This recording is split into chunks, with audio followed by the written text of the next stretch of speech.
grab a drink, pull up a chair, and settle in, because you're in the Basement Lounge. Hello, welcome to the Basement Lounge. This is the cool, relaxed space where we have a seat and a drink with friends and we talk about the issues of the day and talk about what everybody's working on. Before we get started, I do want to send a big, huge thank you to everybody who voted in the Best of Dayton 2019 contest. Thank you. I came in second place for Best Local Comedian, and I could not be more flattered. Shout out to Jessica Grau, who took home third place, and a big shout out to Scotty Mays, my good friend and buddy, who took home the gold first place again, just like last year. So shout out to Scotty and Jessica and everybody who was nominated. It was a lot of fun. I don't feel like I deserve it, and we're going to move on from me talking about myself now. You can hear her giggling in the background, guys. We have a guest on the show today who was on the old show, and it's good to have her back now on the new show. She's here to talk about podcast projects and Kickstarters and Star Wars and cool stuff like that. Everybody please welcome Savannah Webb. Hi. Hi. How are you? I'm good. Welcome to the Basement Lounge. I'm happy to be back, and I'm happy to have this lovely cup of tea. Oh, you're so welcome. It's very nice. Is it good? Yes, and the mug is great also. It's got a little figure of Dwight on it. It says Bears beats Battlestar Galactica. So that was a Secret Santa gift from work. it's a good Secret Santa gift. It is. She knew I liked The Office. Yeah, So. no, that's definitely a good one. I'm drinking a bourbon and Coke at 2 in the afternoon because I don't care. It's my show. So Savannah's here. You know, she was here back on the old show to talk about, production and working on podcasts. And we talked a lot about Star Wars, and we're going to talk more about Star Wars because Mikey likes Star Wars. But you've got a new project undertaking. I do. In the works right now. It's been brewing for a while now. So 2 years ago on my brother's 21st birthday over a margarita at Applebee's. Yeah. He told me about an idea he'd been kind of working on. And Harrison's got ideas all the time. He's always got phenomenal new ideas for stories and things like that. And as a screenwriter, usually they end up in a pilot episode for a TV show or something like that. Right. But he let me have this one, and he's been working on it for the past 2 years, writing it, rewriting it, and we just cast our entire everybody, and then we have crew set up now too, and we're getting ready to launch our Kickstarter to pay for everything we need to pay for with this new production. You guys are going all in with this. It is an all-in situation. So this is a scripted podcast. Yes. Those are so much fun. They're so much fun. And I think it's just going to be so amazingly just freeing to just kind of just work on this and kind of run away with it, you know? So is there anything you can tell us about what the show's going to be about? Or are you kind of holding off on that for right now? We're holding off on a lot of it because it's only a 12 episode series. So every twist and turn we don't want to spoil. Okay. It's a sci-fi narrative podcast. So you've got all those classic sci-fi elements. The premise is set in an alternate 1980s where the nuclear war did go hot and the world kind of did end, but all these elites have pretty much joined this underground organization that has put them into cryo sleep, so they'll be safe for when it's time to come back out and rebuild humanity. So they're down there with Walt Disney's head. Yeah, pretty much. So it follows a maintenance crew, scrappy maintenance crew that maintains this bunker, and they kind of uncover different secrets and things. This reminds me of, and you're an RPG person, so you might know what I'm talking about. There was a D6 format tabletop called Shadowrun. Yeah, I've heard of that. You've heard of that? Yeah. It was very combination of like cyberpunk and fantasy, where it was post-apocalyptic, and you were kind of mixing the fantasy of there were ogres and orcs and elves and all that, and also there's this weird cyber tech world with hackers and it was like the Matrix meets Lord of the Rings kind of thing. It's not that fantasy. Not that fantasy. It's not that fantasy. It definitely is sci-fi, but yeah, Harrison's really I've given him complete freedom to do whatever. That was one of our agreements, because I'm a pushy older sister sometimes. So one of the original agreements with this, I will do this, but I get to write whatever I want. Okay. And I was like, I like the story, go for it. And the crazy thing is there's a major plot in it. There's a major plot twist to the whole story. Mm-hmm. I didn't even know it was a thing until I read the script like 3 weeks ago. Oh, okay. Not even maybe a little bit longer, maybe like a month ago. But like that's how like close, like how much I've just been like, Harrison, you just be in your corner and do what you do. Just let them play it close to the chest. It's not my area of specialty. Like I want to do the editing, I want to do the sound design. Like that's what I'm really excited for, all that post-production work that I get to do. And he's really just kind of went with it. And he probably told me like what the plot twist was, and I completely just forgot about it. Just like, you know what, I don't need to know this. It's fine. I don't even know that. He's just like rambling on. I'm like, okay, cool. It sounds awesome. I can't wait. I don't care what you do. You're going to do something awesome. So. How big of a cast are we talking about here? We have 9 cast members for the most part. So we have 3 main cast, 3 supporting, and 3 kind of guest casts. But I think there's a few more smaller guest roles on top of that. Now, you guys, because I do one of these as well. Are you guys doing it where you're all getting together and recording together, or are you just kind of recording everybody individually and making it work? We're recording everything together. Okay. Yeah. So we're gonna have some traditional kind of like recording days, like you would like on a film crew. Instead, we're gonna be in a studio and recording. I kind of like that when you have the ability to do it live to tape like that. It saves you so much time on post-production. Yeah. Holy cow. It will save a lot of time on post-production and just like organizing and getting everybody to kind of work things out. I don't think I'll have to go back to people so much afterwards, be like, oh, I need this line a little bit shorter. It didn't really work with this person's acting. So this way people can kind of act off each other a little bit better. That's really smart too, because again, not only does not only does that save you time, but it gives everybody that chance to play off each other's performances. I remember I went and saw the photorealistic animated remake of The Lion King, and you could tell where certain voice actors didn't record together and certain ones did. Like Timon and Pumbaa, you could tell Seth Rogen and Billy Eichner recorded together and had this timing back and forth, whereas like Donald Glover and Beyonce, that part was missing. It sounded like they had recorded separately and been spliced together. So having your cast and crew come in and record together like that, I think that's a great way to do it. Yeah, and I think it's really good for just group morale as well. Everybody just kind of getting to listen to everybody else's sessions and just kind of getting to work together instead of remote work. And we do have one of our cast members who has done a lot of voice over work, and he has his own at-home studio. Oh, wow. Like we could make that work, but I just didn't want to do that. I wanted everybody to kind of come out for the weekend and record everything we need to record. Just sit around a campfire and hold microphones and roast marshmallows and record a podcast about sci-fi and the end of the world. Pretty much. Eat some food. It sounds like a lot of fun. Now, you guys are working on putting together a Kickstarter for this. We are, yeah. How's that going? It's a long process. There's a lot that goes into that. I think we've redone the budget like 3 more times in the past month. Eesh. It's just like you kind of forget about things and you're making sure you don't miss anything because I don't want any surprises later. I mean, we'll probably miss something, but hopefully it's because we over budgeted or not under budgeted. Now, is what you're looking for things like studio space, or what kind of stuff are you looking to A lot tackle? of it's equipment cost and paying people. Okay. A really important thing from the beginning is we wanted to be able to pay people for their Pay your time. artists, people. Yeah. Come on. Pay your artists. We've had some wonderful people come out and just volunteer and help us out with certain little things, but that's for a few hours and buy them food. That's nice. But if someone's going to be out for hours and hours, I want to at least pay them something. So a lot of our budget's going to paying people and some updated equipment as well. So Okay.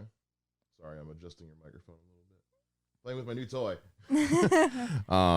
So yeah, that's one of the things that I saw a comic the other day on Facebook, and it was this guy talking to an artist, and he's like, "Oh, you're a professional artist. You're never gonna make any money doing that. By the way, can I have your art for free?" It drives me crazy. Absolutely crazy. I've had, graphic work done for this show and some voiceovers done. And it's like, I always like, can I at least pay? Can I buy you lunch? Like, yeah. I mean, Even if people say they'll do it for free or they've already done it, like you can at least show your gratitude in a way. Thank you note at least. There's this new app called I think it's just called like the coffee app.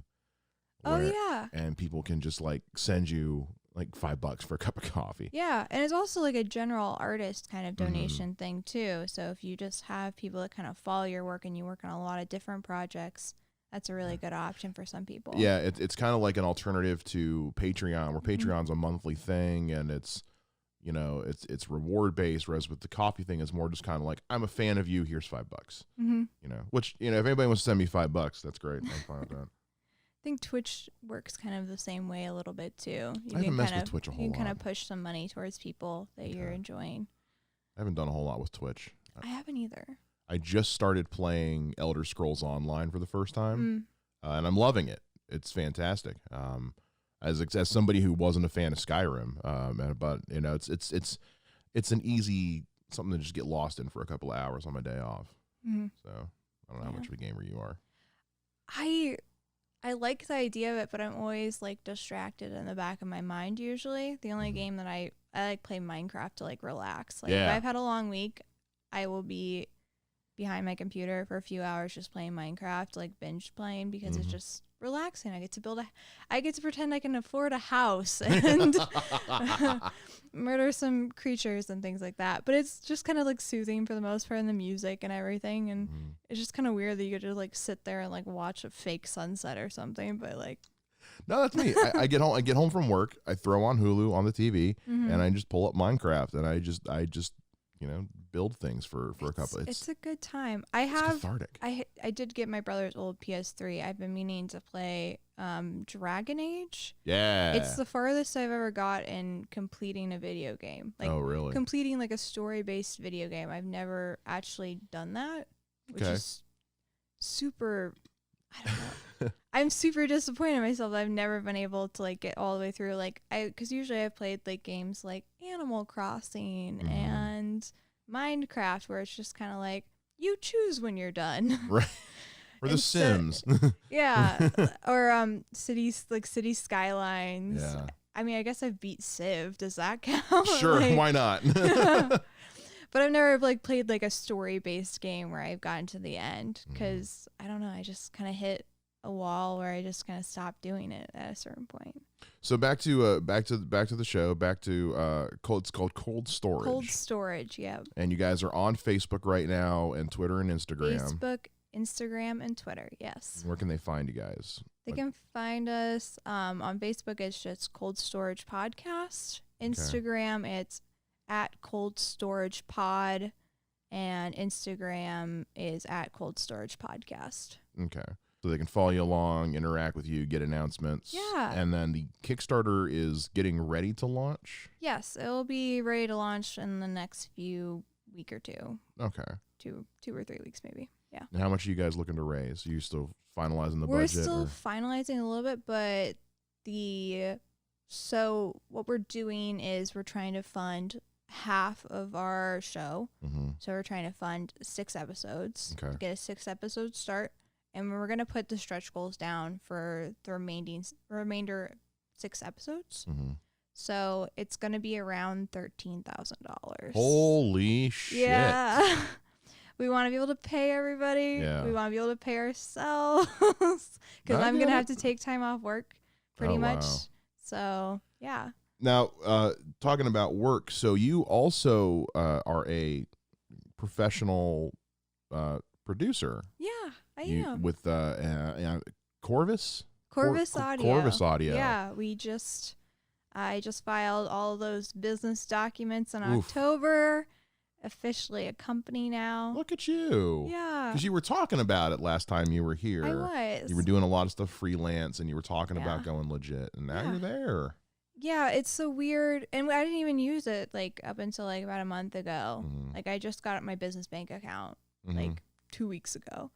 So, because there's just like a weird transition. Like I'm still one person, but I'm switching over to like legit company status, and it's just kind of a weird like middle area where it's like I'm still have the same amount of clients. Like I can't do this yet, but I picked up a new client where I was like, okay, now I need to make the change and switch over. So what's that process been like?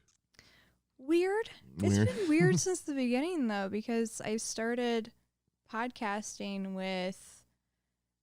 So like I started listening to podcasts, and then within 6 months I had a podcast, and then within 6 months of that I was being paid to edit other people's podcasts, and then now, like 2.5 years later from that first podcast I listened to, I now have a podcasting company. So it's very weird. Are you going to be able to do this full time, or are you still going to be working like on the side? I enjoy doing other things, so I think that's a factor, but I think I'll be able to give up waitressing still. Good for you. At some point, so that'll be fun. I'll still keep doing my I run murder mystery events and D&D still, so I get paid to do that on occasion. Cool. So I want to get paid to be a nerd. Yeah. Man, come on. It's great. I just started hosting a trivia night up in Hilliard on Tuesdays, which has been fun. There you go. It has been fun. I'm that's like, it. Getting paid to be a dork. This is great. Granted, I don't know half these questions either, but I got the answers in front of me, so I look smart. It doesn't matter if you weren't the one to write them or anything. You're the one saying them out loud. So obviously, you're the king of all nerds, of course, in that room at that time. They're all paying for their wings and their beer. I'm not. That's. I remember when you launched the Facebook page, I was like, good for her. Like, that's just you're living the dream. You're getting paid to do what I do for free in a basement. Yeah, and that's just so cool. It's really cool. Yeah, it's fun bringing people into podcasting in kind of like more of a business kind of area. So, I mean, it's fun getting to do the just general, like, any interview kind of podcast, but it's interesting actually, like, trying to work with existing companies and building podcasts for them and things like that. So yeah, and so your the main thing you do is the audio side, or like just the editing and the cutting out all the ums and the audio technician work, Jeez. The editing, a little bit of the social media. And then all of the hosting and stuff, because a lot of people don't want to deal with that. So you just go to them and say, just record the show and I'll take care of everything else. Not even that. No. Just be here at this time. Oh, wow. I will show up and we'll record this. And then within a set amount of time, you will have a podcast. That's so cool. Yeah. I've always kind of entertained the idea of like buying like a studio space, you know, and setting it up, something akin to like what DATV has, but you know, more just spaces for people to work with, and have people like pay for like a monthly membership to just come in and just use the space. Yeah, I've been talking about that forever. Like, we just need a podcasting kind of co-op. Yeah, you know, you pay, I don't know, $10 a month, and you get access to the room, and there's edit bays and you know, vocal booths, and just, you know, cut down on some software pricing too, probably. No kidding. Yeah. Well, if everybody chipped in $10 a month, they could afford a full suite of Adobe. You know, which is great. Which I am currently paying for. Me too. And I love it. And I'm like, man, this is costing money, but man, I can't go back after this. I started with just the Audition because that's all I needed for work, and then I took another job, a contracting job last year around this time, and they hired me to do some video work as well. And I was like, oh man, I have to pay for the whole suite now. And so I bought it for a year, and I was like, I'm still like paying that higher monthly cost. And I'm like, now I'm like, okay, but now I like all of these and I need to keep it all. Like, I just edited a PDF. Oh, it's great. And I was like, what? I can just rewrite this PDF? This is awesome. I've been, because the film I made last year was the first thing I'd ever done on Premiere. I had just gotten this, I'm splitting it with a friend of mine from work, and I had just gotten Premiere, and I was like, I'm going to learn how to use Premiere on this film. And it was so easy to learn, and I had so much fun with it. And then I've been using Audition. And then, like, I don't have to reach out to people to make my graphics anymore. Like, I've been learning how to use Photoshop. Oh, you have? I've been practicing making. I'm very bad at it, but I might have to ask your help. Do you know how to do like the little lower third stuff? Like, I I haven't figured out how to make those like move or anything yet. Like you see like on a newscast. Yeah. I've been because we tried doing for Dead Serious for the scripted show I'm on. We tried doing a panel with the main cast, and I was trying to do lower thirds with everybody as they came on, and I'm getting there. They look rough. And as far as I haven't figured out the animation side of it yet either, but as far as just making them work, and granted I was using this through OBS, so I was doing the live, so I'm getting there. I'm still right now just having fun with like I can make stuff transparent and but I'm having fun with it. It's a learn. I learned a little bit of it in college, but it's been so long. It definitely takes a lot of playing around, but when you figure something out, it's kind of awesome. It's a lot of I want to do this specific thing. Let me go to YouTube and find a video of somebody doing it, showing me how to do it, and then I try to remember. My cheat is Canva. I won't even mess with Adobe sometimes. So I'll just be like, I've got 5 minutes. I'll just use Canva. It's fine. It works so nice. Yeah. I've got a couple of those. I've got Video Leap on my phone for when I need to edit something on the go, or I went ahead and paid the $2.99 a month for Mematic, which is this meme maker app, but I can make I can make stuff for Instagram really quick on the go, and then there's no water, and it's just upload, and it's just done. And it's then easy when you can just automatically one button already uploaded, done. I don't like paying for stupid shit like that, but like, look, I have a decent job. I can afford $2 a month. It's fine. At a certain point, you just are like, yeah, this is worth the money. Yeah, I'm saving time. I'm saving myself a headache. It's fun. I'm fine. I can live with $2 a month. So you are a massive Star Wars fan. Yes. Holy crap. Massive. I mean, we dress up in a costume and love the Rey costume. Parades. Yes, that's me. So, Rise of Skywalker happened. It did. It happened. How you feeling on that? I only saw it twice, which isn't a lot. Right. I feel like I might watch it. I'll definitely watch it when it comes out on Disney Plus or DVD or whatever happens first. But I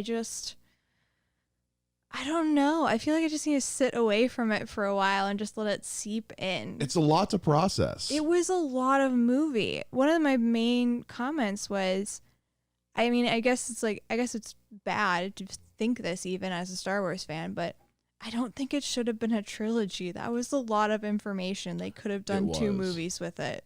I, unlike most people, I actually enjoyed The Last Jedi. I enjoyed it as well. I thought it was actually pretty good. It was different. It was definitely more challenging for people to watch. It was. Some people just wanted their Star Wars. It was Star Wars with like an Arturus take on it. You know, like it wasn't a movie that was made to fit in with the rest of Star Wars. It was definitely Rian Johnson's own take. And I like Rian Johnson, but my thing was after watching The Rise of Skywalker, I realized just how little of the overall story The Last Jedi actually told. Like if you look at it as like you've got 3 parts to a trilogy, each part needs to tell about a third of the story. And it felt like in the grand scheme of things, The Last Jedi told like maybe 1% of it, because it only takes place over the course of like a day, maybe like 2 or 3 days. Yeah, no, I mean, I'm getting my dates all mixed up. Right. Because I usually know all, but of course they changed it. Yeah.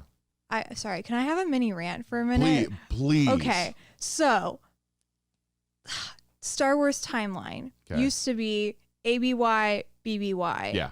After the Battle of Yavin, before the Battle of Yavin. Right. Cool. That's how Wikipedia is set up. Everything's good. Then they changed it to the Battle of Endor. Like recently, within like the past like 3 years. Right. Okay. Because we're there now. I mean, we are there. At this point, we are after the Battle. I think it was actually after when Disney bought it. When Disney bought and like switched over the canon, they switched it to before the Battle of Endor and after the Battle of Endor, which means all the dates were just like 3 years off. Oh, so they applied it to not 3. So they 4. applied it to everything. Yes. I thought you meant just these movies. No, they changed the time system where like everything's written. Oh, I don't like that. But they did it again. Within the past year, they changed it to before the destruction of Starkiller Base, and after the destruction of Starkiller Base. So there are 3 different like ways that time is, because like I'm a nerd. I like having my dates. Like Right. I like I know when that person was born, like what year in the Star Wars universe. Like I like knowing those kind of things. But like all the new dates that come out are 33 years off or something like that. Jeez.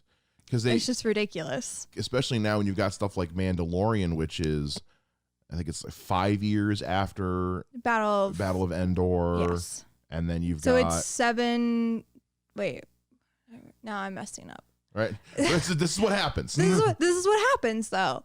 I mean, it's 5 years after the Battle of Endor, but it's 4 years after the Battle of Jakku, and it's nobody around even that knows time. where the Battle of Jakku falls at this point, because it's... The Battle of Jakku is a year after the Battle of Endor. Is it really? It only, is. That's it? Yeah. It only took them a year to pretty much wipe out the Oh, Empire. that makes sense, yeah. But I mean, that's a lot of cleanup, because a lot of people are like, oh, the Battle of Endor happened. Obviously, So everything was everything's just done. It's no. But then you're like, no, there was a lot of other space fighting, and yeah. then that ended with the Battle of Jakku a year I mean, later. if you go into the old Legends canon, you know, you've got like the remnant forces that were there under Grand Admiral Thrawn, and so many people are tuning out of the show at this point. Yeah, and then you that's just fine, I jump don't in care. and start adding when people were born. Like Ben Solo was born around the time of the Battle of Jakku. Right. Like random facts. And Baby Yoda, who knows? I mean, Yeah, no, he's on average 100 he's- years old. is he 100? I thought he was 50.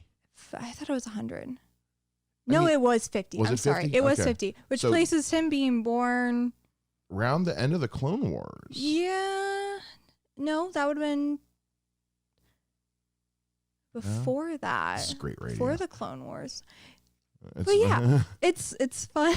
It's fun I have- messing around with I have that kind of stuff. A little Baby Yoda. Right Oh here. my gosh, I didn't see that. Isn't he cute? That's so A cute. friend of my mom's crocheted it for me for Christmas. It's I love it. He's my little buddy. He sits That right is there. so good. He sits right there with Gur. Oh, now we have to switch over to the Mandalorian. Oh now. yeah, we're Oh my we're gonna talk gosh. about it all. I love the Mandalorian Yeah, so damn much.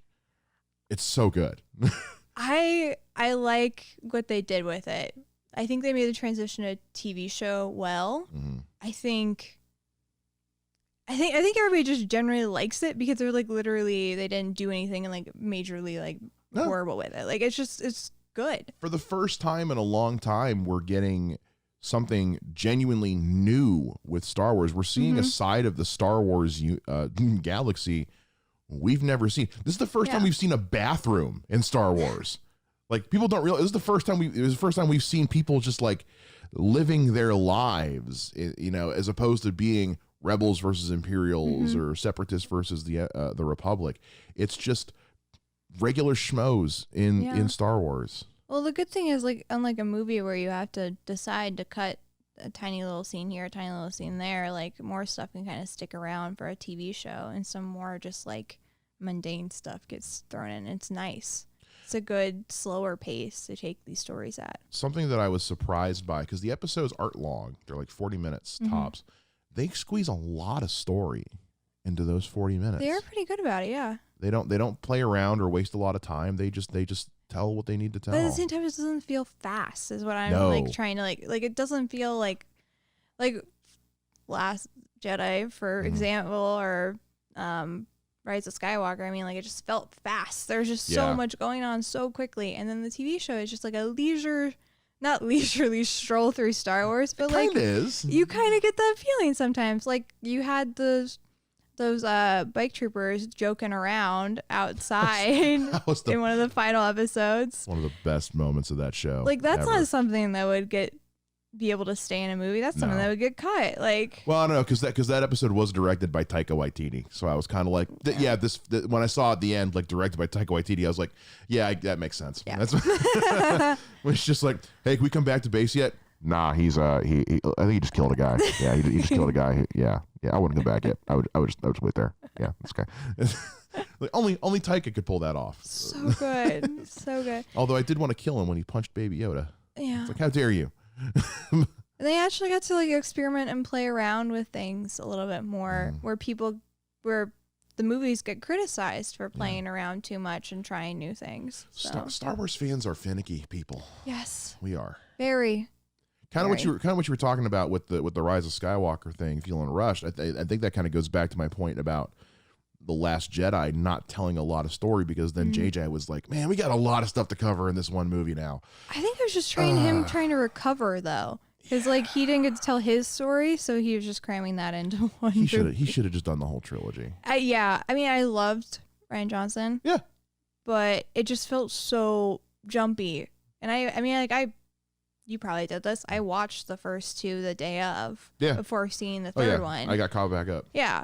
But it just felt weird. Yeah. I just felt like jumping all around, and like somehow, even though so much happened, questions were not answered at the same time. Yeah. I want to see more with Rey, but I also am very open to Disney Star Wars like taking a break from continuing this story and just telling some other stories. Yeah. And they had a lot of pressure on them, I think, finishing this up. And I think it's very easy for people to be like, oh, they ruined it. But we had such high expectations, even higher than like the prequels, you know? Yeah. Well, so, I think the prequels were part of the reason why the expectations were so high. Yeah. It's like, you got to do better than that.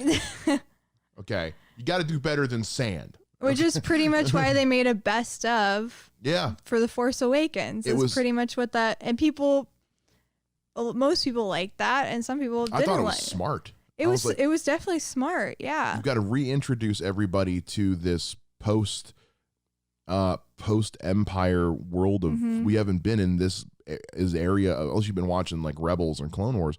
We haven't been in this side of Star Wars in almost 20 years. Yeah. So it was an easy transition. Yeah. But I am so looking forward to Obi-Wan. I need it now. Yeah. If they can figure out their script issues. Just don't ruin this, guys. Don't ruin this for me.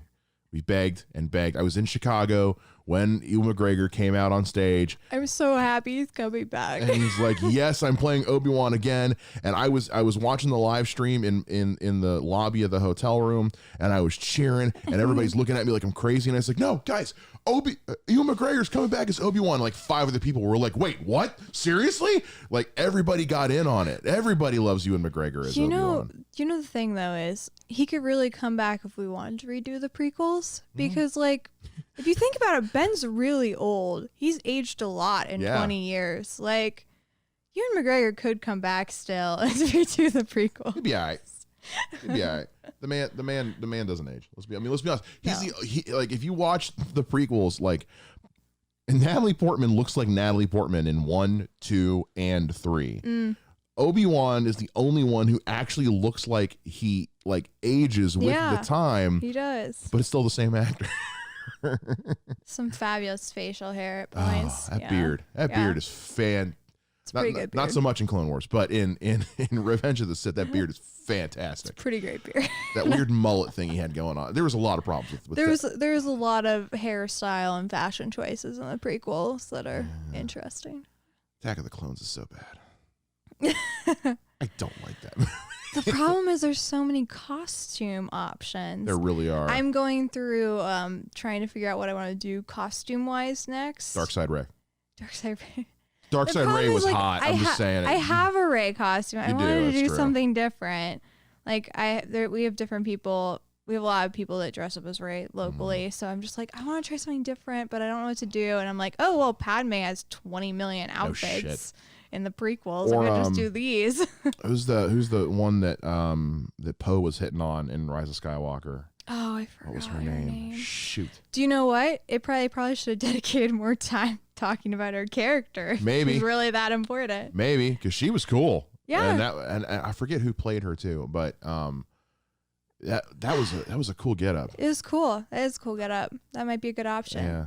That gets into one of my other problems with kind of the new trilogy is there's not a lot of just strong connective like character development. I feel like the original trilogy, the trio was like they just had this amazing like chemistry together, and like Poe didn't meet Rey until the very end of the second movie, right? Like they didn't have any time to like interact and play off of each other or anything like that until this movie. I remember when I saw The Last Jedi at the end, he's like, "Hi, I'm Poe." She's like, "I'm Rey," and I'm like, "What are you talking about? You guys have met?" Oh wait, no, they haven't met before. They haven't met. That was an oversight. And I am a big sucker for like a good trio in like a series. Like it's very important to me. Even with just like Cold Storage, when we were doing rewrites and stuff, we only had like 2 main cast members, and then like I guess they interacted with like the AI computer a lot. But I was like, it'd be really cool if there was like another person for these people to talk to. And Harrison's like, yeah, of course. And it makes a world of difference because there's just more people like in that space to just like really just act together and make this story. Because I love Poe. I know, Poe's so good. I love Oscar Isaac. And Finn, I felt like they started off strong in Force Awakens, and it's like with every movie, he just got more and more unbearable.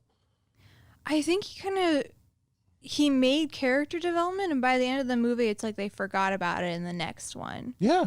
I think that's one of my main problems. Like he developed, and then like, nope. He just turned into the comic relief, like in Last Jedi, where he's running around naked in the back to suit, and I'm like, that. Yeah. This and then they completely make his entire subplot pointless with the Canto Bite stuff, and I'm like, cool, way to use that character there, folks. Okay. I'm not sure about that. The guy who was front and center in all the marketing for Force Awakens. Like you barely saw Rey in any of the trailers. It was all Finn. I was like, oh, so this is the main character. And yeah, they were trying to mess with us, and I mean, I guess it worked at the time, but like it kind of sidelined him afterwards. And he definitely is like Force sensitive. That's what they keep saying, but like they didn't show that enough. It's all that telling us afterwards, but not showing it.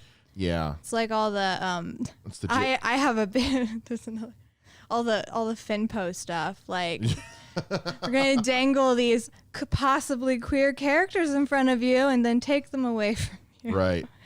Because there's just a lot of like director stuff and like tweets and stuff that were like official from like coming from up top, and they were like, oh, there's a little bit of this, but it was like all just queer baiting, and I hate that so much. I'm never one. I don't like necessarily going at like saying like, oh, it was this one person's problem, but man, can we get Kathleen Kennedy out of and let me follow that up with this. Kathleen Kennedy as a producer is second to none. If you look at her production credits and the things she's worked on in her career in Hollywood, she is amazing. But you can tell she just doesn't know or care about Star Wars. And having her in charge of everything when she's basically just saying, to her, it's like, it's just so easy. Oh, just make Star Wars movies. It's like, no, there needs to be this, like what made the strongest parts of the prequels and the original trilogy was they wrote an overlying story and cut it into 3 parts. And with this one, they didn't do it. They just said, you make your movie. All right, you pick up after him. All right, you pick up after him. It's like, it was messy and jumpy. You know, they needed to take a leaf from like the way Marvel does things. Is Kevin Feige had this story. Things interlocking. He's Charlie Day in that meme from It's Always Sunny in Philadelphia with all the yarn on all the pins, saying it all makes sense, man. Trust me, that's what you need to do. And the more you do that and connect this universe, like you bring in parts for like Mandalorian, any new content you make, it's interlocking, and that's how it should feel. And that's when you why create this universe. That's why I like the Mandalorian too. Was at the end you have this tie-in to the TV shows with the Darksaber. I know. When I saw that, I was like, "What? Oh my gosh! What?" So Baby Yoda, I did not freak out that much. I was like, "Oh, he's cute." Yeah, that was more just Darksaber. I lost my shit. I'm really bummed. I watched the first episode by myself, but I watched the following episodes with my boyfriend, who isn't the biggest Star Wars fan, not compared to me at least. Right. So, but then I was like, I can't wait. He's out of town. I'm going to watch this final episode. Because I literally just made it. I was like, I'm sorry. We watch TV shows together, but this is different. If I want to watch this is for me. I am going to watch it. But I wish I would have waited because I Like I just saw like a hint of it and I was like, oh my god, I know what that is. And I was like, I was on my feet like yelling at the TV. I was like, yes. I had one other moment like that. One other moment like that was when I was watching Solo, and Maul shows up at the end. Oh yeah. And he had the broken Inquisitor lightsaber, and I was like, they are finally tying the shows into this shit. Yeah. And then everybody boycotted Solo, and we're never going to find out what the whole story behind that was. But I'm still just kind of like, they're trying. An effort was made. and I can't, because the Darksaber is so embedded in Mandalorian culture. It's so awesome. And it's also it's a black lightsaber. It's just really cool. It's a black lightsaber. It's awesome. Well, and then you get into just kind of like you're just kind of like, oh, can they get into some like Old Republic stuff now? That's what I want. That's been talked about. Because you want to see the Jedi at their height. Like you want to see that. That's cool. Because the prequels wasn't the Jedi at their height. No. That was the Jedi at their worst, if I'm being completely honest. That is like the fall of Rome of the Jedi. That's not that was good when point the for Jedi them. were just so high on themselves and were just so sure everything was fine that they just stopped paying attention. Yeah. And I've been going back and replaying Knights of the Old Republic again, and it's so good. Man, as far as the graphics go, does not hold up. But they were talking at one point because they were going to have Benioff and Weiss from Game of Thrones do an Old Republic trilogy, was the rumor, and then they... Is that before or after the final season? It was after. Oh, that was after. Yeah, they actually did want. And but that last season at Game of Thrones, so bad. And that's coming from somebody who's not even like, I'm not even like, I've never actually watched before the final season. I'd never watched a full episode of Game of Thrones. Yeah. It was one of those where I knew I would like it. I just never got around to getting on it. But because I'm in such a heavy Game of Thrones family, I was able to watch the final season and everything made sense. I didn't have any questions because I was up on all the memes and shit. But that season was so bad. It was just generally, objectively like bad television. Just from a story perspective and like a TV perspective, it was just like, what is happening? It was rushed. There was that whole episode where you just couldn't see anything because the cinema, and the guy was like, my cinematography was fine. Just turn up the brightness on your TV. Shouldn't have to. No. No, you work in film. You make it look like it's dark without it being dark. Right. That is a basic principle. It's called shooting day for night. That's not a new concept. It's not. You don't have to. You're not inventing something new. It literally already exists. That's a thing. It's just, and then story wise, I will say though, one of the episodes, the episode where the dragon's just destroying the whole fucking city. And the editing between Arya running through the town trying to get to safety and the Hound in the mountain fighting, the editing on that episode was Oscar worthy. It was some of the best editing I've ever seen in a television show, creative wise. But anyway, they were going to have them do an Old Republic trilogy, and I was like, yes, that, please set it 1,000 years in the past and have That's what I keep saying. People are like, oh, the next trilogy, it's going to be right after. No, you got to jump into the future. You got to go back to the past. Do not do anything right in this immediate, because it is a giant sandbox they get to work with. Yeah. It is a massive, and there's so much lore already built into it. Like, if they go to any planet that's already been talked about, they get kudo points. If they bring up any kind of technology that's already been used, they get kudo points. Yeah. Like, literally, there's so much they can do.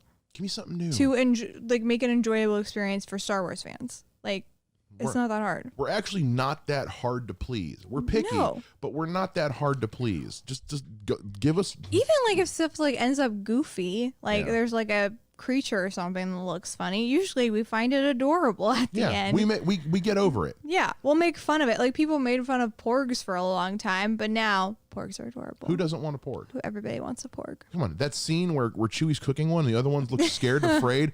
Everyone in that theater that immediately was just like, oh no. Plus, the porgs, look, they had to work around the fact there was wildlife there. Puffins. Lots of puffins. They had like like a week they were allowed to shoot on that island. Yeah. Skellig Michael is not an easy environment to shoot on. No. Or easy to access. And my family went to Ireland over the summer, and they got to go see it from a distance, and which is so cool. I want to go there. I wish I could have gone.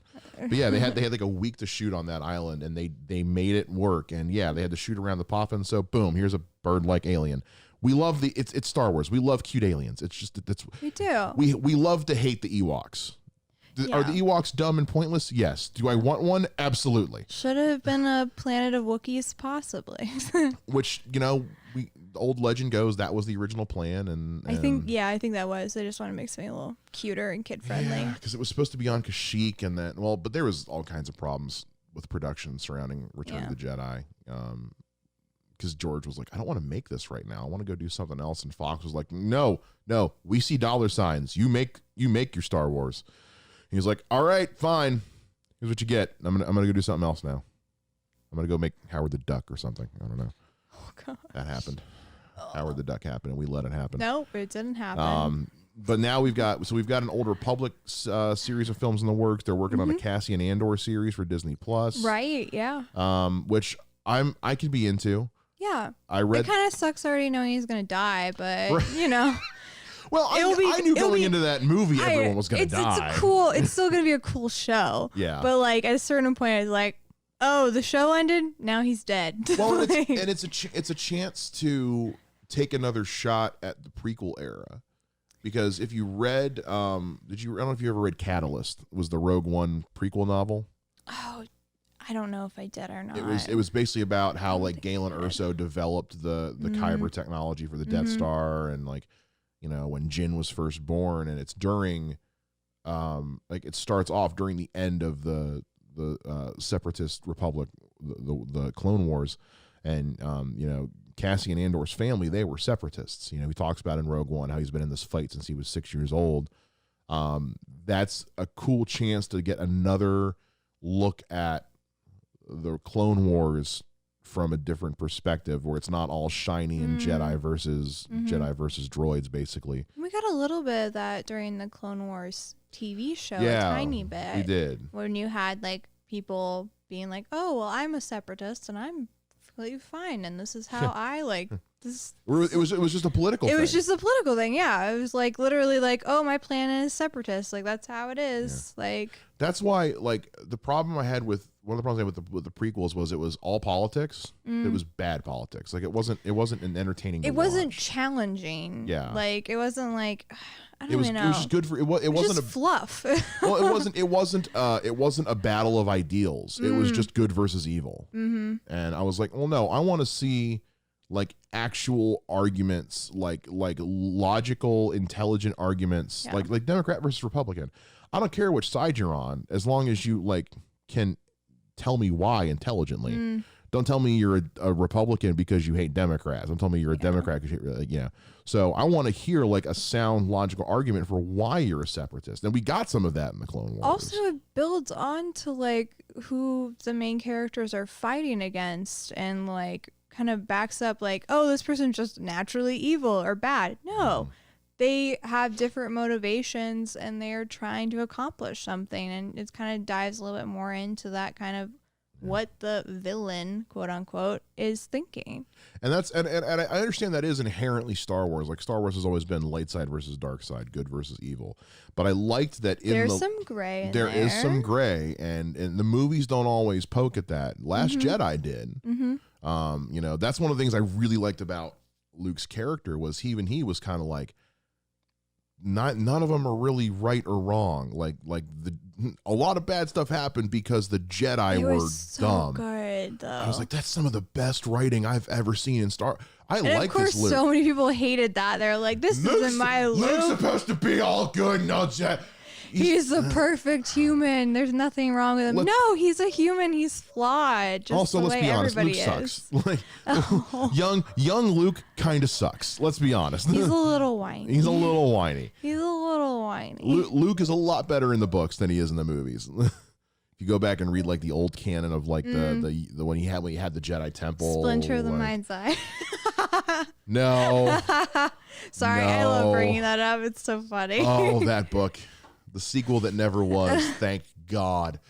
Oh man, I did like so bad. To get on the positive side. One of the things I really liked about Rise of Skywalker was that scene with young Luke and Leia training in the woods. Yes. Oh my god. That was so cool to see. And I really liked that, life is what it is. They had to work around Carrie Fisher dying. Originally 9 was going to be mostly her movie.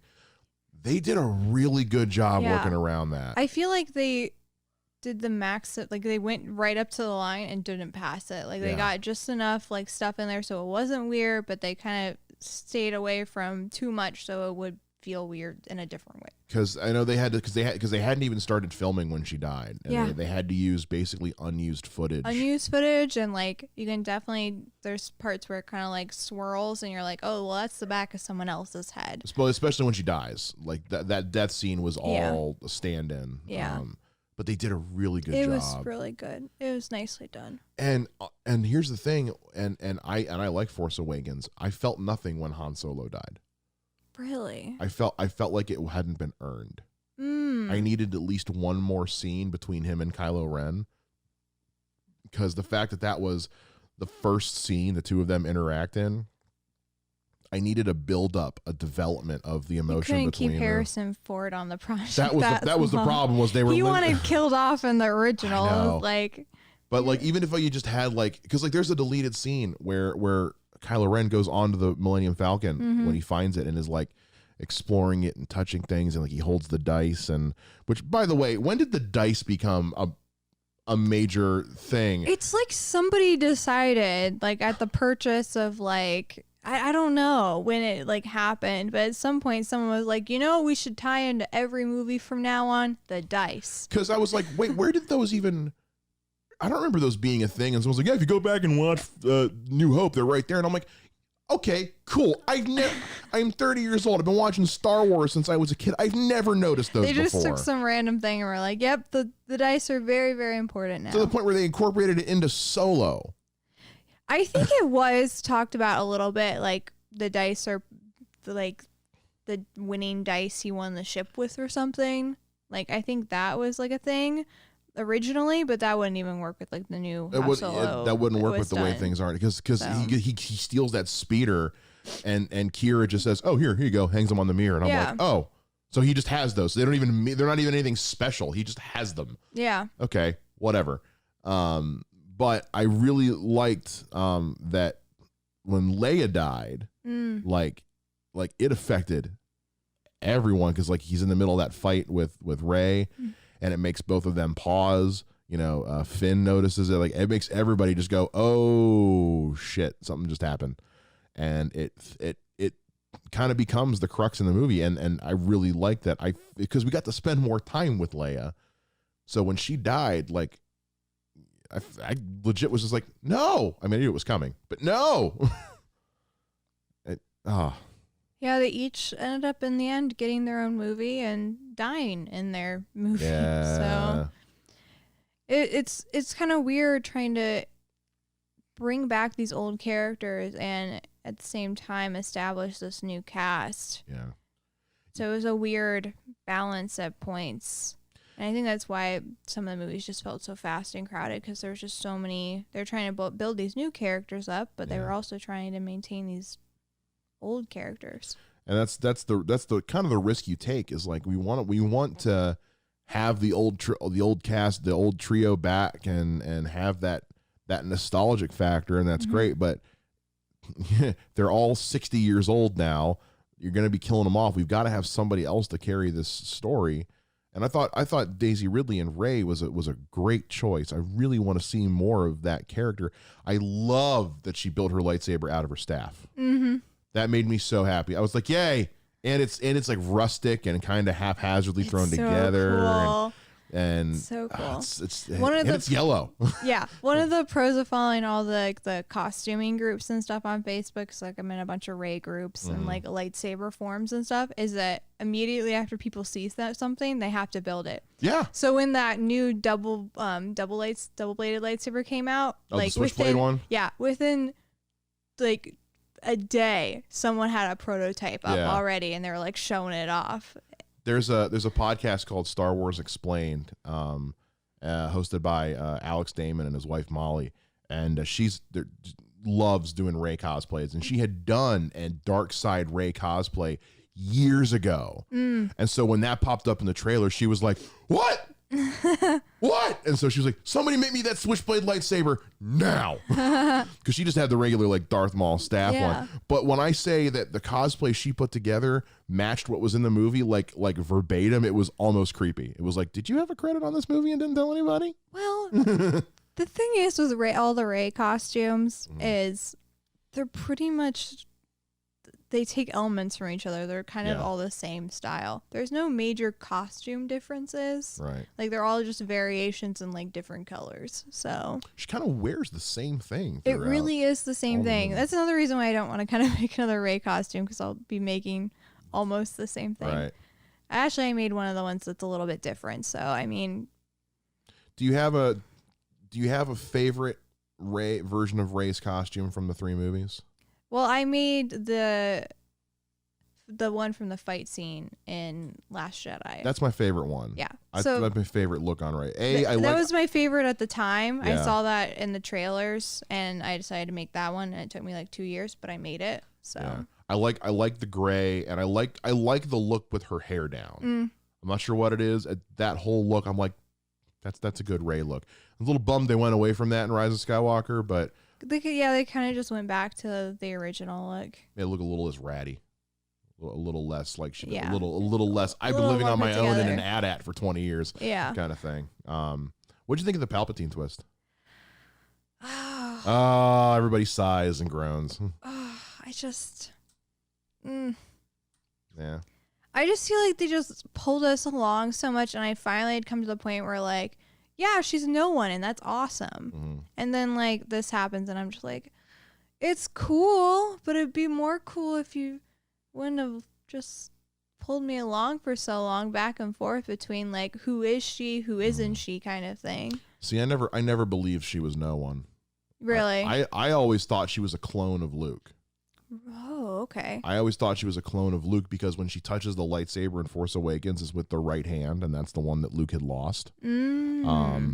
There was the whole when she goes into that dark side pit on the planet with Luke, Octu, when she sees that whole like revealing who she is, and there's a billion of her. I was like, she's a clone.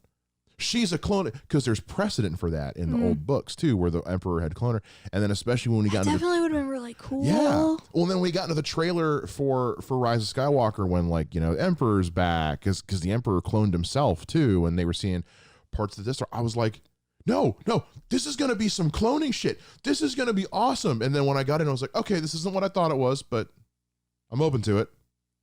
It's not what I thought. But I needed more time to actually like understand and like get into it. And I feel like there was like also just vague amount of information about like who her parents were. Yeah. Like, yeah, she's the granddaughter, but like, who were her parents? Like, so wait, so you're I still don't understand. So you're that. telling me that the Emperor got busy, like he had a son. Yeah, he had a son. Who was and his then wife? He didn't keep an eye on, like, he wasn't like, that son wasn't like became the next Palpatine, or didn't become like a Darth Vader apprentice or something. Like, what?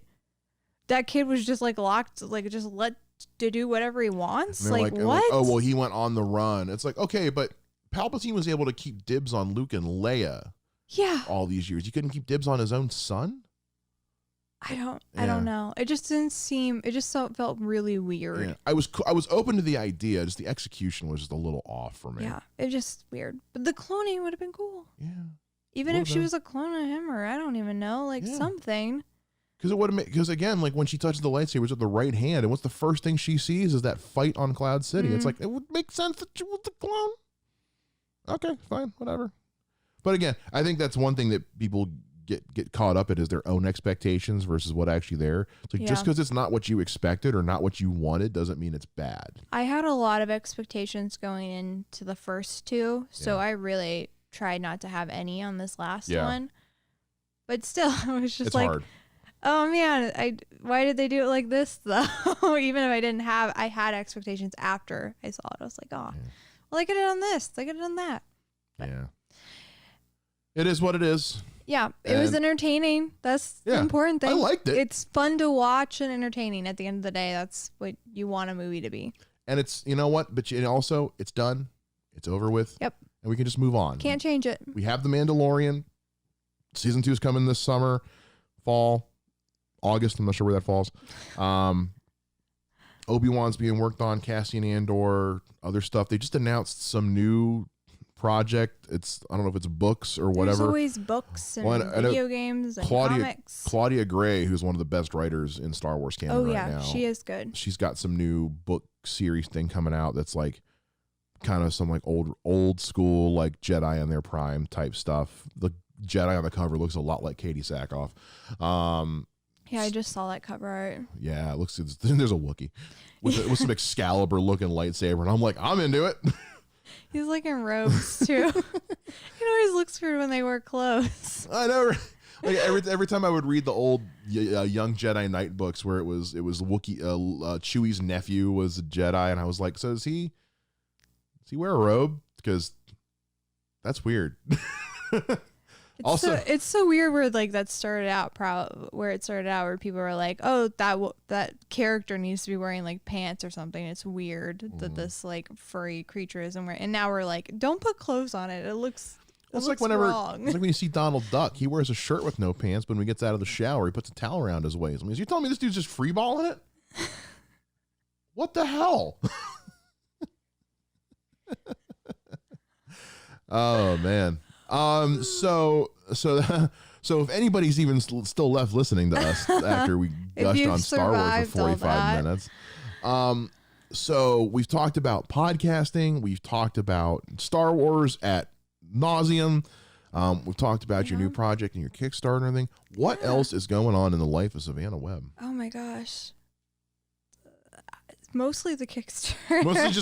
Mostly the Kickstarter. I have gotten to do some D&D stuff recently. Yeah. So the Gem City Cat Cafe hosts events that I run sometimes. So I've ran 2 murder mystery events. Ooh. And I just finished up my second D&D event. They're really fun. I love writing them. They're super quirky. I made like props for the last one, so it kind of was like slash like an escape room kind of vibe as well. It was fun. That's so cool. Yeah, I want to go to the Cat Cafe. Well, I am running one more D&D event next month. Yay. Yeah, or this month, depending on when this comes out. March. This is coming out this Friday, so will it be March by Friday? No, it'll be technically the 28th. Oh, okay. Literally the end of. Oh no, this is a leap year. It's a leap year. We got one more. They put the calendar up at work with our schedules on it, and it's like February 29th, and I was like, "Is my boss bad at schedules, or is this a leap year?" They're like, "No, it's a leap year." I was like, "Okay, I couldn't remember." But we did a. They make like murder mystery like pre-made board games and stuff now you can buy. Oh. Where it comes with character profiles and little sealed envelopes. Oh yeah, you can buy. And it's like if you have this many players, give everyone this envelope. If you have this many players, give them this envelope. And we literally like had like a dinner party where we all dressed up and just played in character the whole night. It was so much fun. Yeah. I cannot recommend it enough. Yeah, if you get a chance to do any kind of murder mystery event, they're really fun. Though we did 2 murder mystery events back in January, and I had 2 people. They showed up, they got their character information and stuff like that. The game had started. People were talking to each other, looking around, looking for clues, and these 2 people, they just were like, "Nope, I thought this was something else," and they just like left. Oh no! Yeah, they just tried to like sneak out, but like there's some like interactive like stuff. You have to do a little bit of role play and stuff. Like not everything's laid out. You have to like kind of work with your character and just kind of improv it. So it wasn't for them, I guess. But have you gone over to this D20 bar yet? I love D20. Okay, I just went there for the first time on my birthday. You did? I've been going there since they opened. I had heard about it and never had the time to go. And I took my birthday weekend off, and I was like, I'm gonna go check this place out. And it was great. Unfortunately, I also went there like right after New Year, so they were out of everything. Oh. But I got a sonic screwdriver, and it was delicious. I've had their sonic screwdriver. It's good. Delicious. They have a lot of special drinks, especially during their Harry Potter event, Harry Potter Olympics, which is coming up this month as well in March, end of the month. I know my Harry Potter. Yes. I usually bring my snake Alfredo with me to the event. You have a snake? I do have a snake. I'm good. I'm terrified of snakes. He's a ball python, and he's like white, creamy colored. So his name's Alfredo. That's funny. Yeah, he's a cute noodle. Terrified of snakes. Yeah, I go to events there, and I bring Alfredo, and people are like, "Oh, it's Alfredo's mom." They don't know my name. They know Alfredo's name. That's the important part. So you're the lady that brings Alfredo. Yeah. Yeah, my name's Savannah, but sure, that's fine. It doesn't work very well because I'm not a Slytherin. So what are you? I'm a Ravenclaw. That's not surprising at all. No. It's not. No, it's not. I'm a Hufflepuff. I'm a potato. So it's fine. That's why I have Hufflepuffs are tea. particularly good finders. Yeah, well, I mean, I know how to find a good bourbon, but that's There you go. I know how to find the best taco places in town. Rusty Taco is currently my favorite. But, yeah, it's good. so good. It's really good. My buddy Travis and I, we try like every Thursday because we work the same hours on Thursday. We try to go to a different place in Dayton to eat lunch every week to try new places. So we went to this place downtown called Texas Beef and Cattle. When I tell you this is the best damn barbecue in the city of Dayton, I mean, like nothing even remotely compares. Okay. I will tell my friends that eat meat. Oh, that's right. You're a vegetarian. I forgot about that. Shoot. So sorry. Oh, I forgot. They have really good mac and cheese. Okay. They have really good mac and cheese. Okay. 6 cheese mac and cheese. That's what you live off of in a barbecue place when you're a vegetarian. The bread and the mac and cheese. Right. That's really. Do you like hush puppies? Yeah, I haven't had them in a long time though. They have good hush puppies. Yeah. Them in City Barbecue. Oh, so this year in December, coming up, 10 years vegetarian. Really? Yeah. Wow. Yeah, vegiversary. Sure, that's a thing. Well, good for you though. That's really cool. It's a long time, yeah. It's a long time to go without bacon. You just kind of forget after a while. I don't know. I waitress and I like serve like sandwiches with meat on it, and it's still like, oh, here's your ham sandwich. This is ham, right? I think this is your sandwich. I believe this is ham. It's bad. How much do you love peanut butter and jelly though? Not a lot anymore. What? Because I ate so much of it the first year I was a vegetarian. I lived off of peanut butter sandwiches and like carrots. And sometimes I would put carrots on the peanut butter Don't sandwich. do that. Well, actually, no, that probably actually would be pretty good. Have you ever had like a chip sandwich, peanut butter and like potato chip sandwich? Yeah, I grew up in the 90s. Yeah. I used to make those too. Cause I don't like jam on like sandwiches. Oh, okay. So I would just eat peanut butter sandwiches like chips or like carrots. I don't know. I was a really picky eater when I became a vegetarian. Like I wouldn't eat a tomato. I wouldn't touch an avocado. Hadn't had guacamole. I still won't touch an avocado. Oh, I'm obsessed with I hate avocados. I can't stand avocados. I love having avocados. They're so good. I love fried green tomatoes. Really? Have you ever had a fried green tomato? I can't say I have, I don't think. So good. Huh.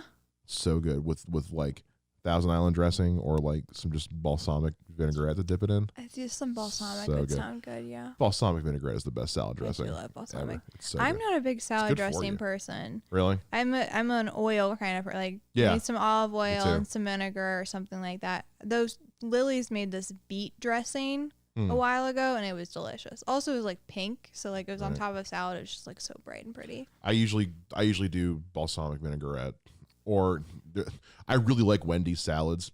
Don't know why. I just do. They have a pomegranate vinaigrette dressing on their apple pecan salad. It's so good. Pomegranate dressing is good. It's really good. I guess it's just like fruit or like specialty dressings can be kind of good. Yeah, or I honey just don't mustard. like it was too plain. Just honey mustard in general. I thought about going like pescatarian because I do love seafood, but I feel like being a pescatarian is just being a vegetarian who can occasionally afford seafood. Yeah. Because seafood's expensive. Yeah, it is. Do you know what I actually recommend for people that are interested in kind of vegetarian, pescatarian, whatever? What's that? Is just be a weekday vegetarian. Just a weekday vegetarian? Yeah, and not even like a strict weekday vegetarian. Just like pick a few nights a week that you're gonna have a really good steak or like a really good fish. Like, be very picky about when you do eat it. Okay. And like only eat it when it's the best, or you're making it at home or you're going out. Like, if you're gonna eat meat, put the effort into it and make sure it's really good stuff. I can roll with that. I do the opposite. I have like one day a week where I'm just all vegetarian. I have a vegetarian day just so I can justify the other 6 days of the week that I'm meatless Monday situation. Yeah, that's what we did. Yeah. My little brother, he's in college right now, but you know, he's not a big meat. He's not a vegetarian, but he's not a big meat eater. He's like super like animal conscious and stuff like that. And so he's, you know, he loves chicken and hot dogs, but and pizza. But for a while we were doing like meatless Monday stuff, and a lot of it I was able to get on board with, like, you know, the veggie burgers. They were fine. They've gotten really good recently. Yeah, I'm really impressed. Like, I'm scared to eat some because I'm like, I don't know what meat tastes like, but is this accidentally meat? I haven't gone as far as to try an Impossible Whopper yet. You really should. I mean, try the Impossible Burger, but like at a different restaurant. You don't have to have the Whopper. I'm not a big Burger King eater to begin with. Also, my thing with the Whopper. They have it at Archer's. Do they? Mm-hmm. I love Archer's. There you go. Get the Impossible at Archer's. Love Archer's. Be much better, and you can get those awesome sweet potato fries. See, I don't like sweet potatoes. Have you had the sweet potato fries though? I have, yeah. Oh. My mom loves sweet potatoes, and so and every once in a while I'll try one again, especially if it's someplace new. Sweet potatoes just don't do anything for me. Really? Yeah, never have. I don't know what it is. I love them on everything. Yeah. So good. Yeah. There was a place in town for a while called Permane Brothers. It's based out of Pittsburgh, but there was one over in Beaver Creek. And it was one of those places where like the sandwich weighed like 10 pounds, but they also put coleslaw and French fries on the sandwich. My lunch and my dinner. Yeah, it really was. I got their fish sandwich, and it was like it was almost like they put a whole fish on the sandwich. And I was like, it stuck out like that much on each side from the other end of the bun. You know what you're getting, at least. Never ate the whole thing. Always had to take the other half of it home to eat. But they would put all the fries and the coleslaw, Pittsburgh style, on the sandwich. Huh. But then you could also get a combo where you got more coleslaw and fries on the side. And it's like, who are you making this for? Someone who's very hungry. I guess so. So, all right. So, 10 years of vegetarian. Yep. Professional podcaster and podcast producer. Cold Storage Podcast is getting ready to launch the Kickstarter here soon. 45 minutes of Star Wars talk. It's mostly Star Wars discussion, and I have no regrets. None whatsoever. My last Star Wars question before we wrap things up. Have you played Star Wars Jedi Fallen Order yet? No. Oh my God. Like we talked about, I'm not a big, I don't play a lot of video games. Best Star Wars game I have ever played in my life. Really? Best Star Wars game I've ever played in my life. It takes place. I know you hate the current year thing. It's like a couple of years after the fall of the Republic. A couple of years after the launch, like the Empire is just getting started, and you're this Jedi apprentice who's just been in hiding since Order 66 went into place, and you kind of have to like rebuild your connection to the Force and relearn things you were learning as a Padawan. You get to go to, and I forget the name of the planet, but where the Kyber crystal mines are. Oh, Ilum. Something like that. Yeah. Ilum. It delves so far into Jedi lore. It is ridiculous. The things you get to learn and experience and do, and customizing your lightsaber. It is the best Star Wars game I've ever played, and it's all solo campaign. There's no online. It's just a really good story. Well, maybe that will be the video game I finally finish. Highly recommend. If it's one and it's one of those where it's like I played like an hour a day because there was so much to get into, because I didn't want to play it all at once and then be done. So I played like an hour a day for like weeks, and it was so much fun. Some people make a goal of reading an hour a day. Yeah. I'll make a goal of playing a video game an hour a day. Highly recommend it. So, Savannah Webb, where online, once again, can the people go to learn about Corvus Audio and Cold Storage Podcast? Right. Corvus Audio and Cold Storage Podcast are the names on Facebook. And then for Instagram and Twitter, we have for Cold Storage Pod. And on Instagram and Cold Storage Podcast. Cold Storage Pod on Twitter, Cold Storage Podcast on Instagram, I believe. Okay. You should be able to just start typing that in. It should come up. It's pretty easy, yeah. Yeah. But all of those are up and running. And of course, you can follow just Corvus Audio for any kind of updates and things like that, or information on starting your own podcast, because I do consulting. That's such a great thing to have. Yeah. And so, the Kickstarter is going to launch soon. Yes, soon. Soonish, yeah. We're waiting on an actual date. Yeah, we are waiting, exactly. We've got some art to come back still and a few other things to kind of firm up before we launch. I want to make sure I do it right. Okay. Don't mind pushing it back as long as it's done right. Yeah, so. Don't until you're happy with it. Yeah. Because otherwise, once it's out there, it's out there. Yes. It's not really any going back. Yeah. So you guys, make sure you check out Cold Storage Podcast on social media. Make sure you keep an eye out for when their Kickstarter launches. And then make sure you check out Corvus Audio for all your podcasting consultation needs online as well. Savannah Webb, thank you so much for coming on the show. Me. Always love it's having you here. Lovely down here. I need somebody to gush about Star Wars with. I'm gonna have to finish this tea now. You go right ahead. You're in no rush. I still have some booze left, so we're good to go. And on that note, everybody, make sure you guys follow this show's website, basementloungepod.com. Follow us on all social media at Basement Lounge Pod. Check me out online at Mike Shea Comedy, everywhere you can find people on social media, even Vero, that weird one that only Zack Snyder uses. You can support this show on Patreon. Go to patreon.com/Basement Lounge Pod. $1 a month gets you everything you need to know and everything you could possibly want, including early commercial-free episodes of this show, stickers, and hanging out in my Discord server. And on that note, as always, we'll be back again next week with a brand new episode of The Basement Lounge. Until then, as always, live well, rock on, take care, and bye-bye.